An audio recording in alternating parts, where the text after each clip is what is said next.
Во полициска акција за разбивање на мрежа за нелегални престои на странски државјани, извршени се претреси на повеќе локации, поради постоење на сомнежи за злоупотреби на службената положба и подкуп, а предмет на претресите биле и полициски службеници. МВР соопшти дека акцијата била спроведена на 8 локации во Скопје и Штип, како и во службените простории на регионалниот центар за гранични работи Север. Постапено е по претходно обезбедени наредби од Основен кривичен суд Скопје за докажување на кривични дела, злоупотреба на службена положба, примање подкуп и противзаконито посредување.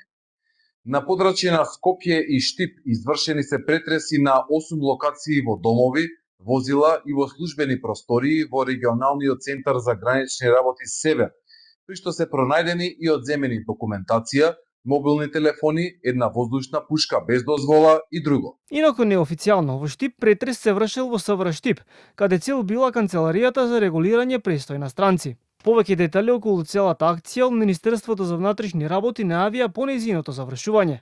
Ова акција на полицијата е втора во рок од 2 дена. Вчера имаше претреси на 5 локации низ Скопје, но поврзани со членовите на криминалната група Беланоца Барон.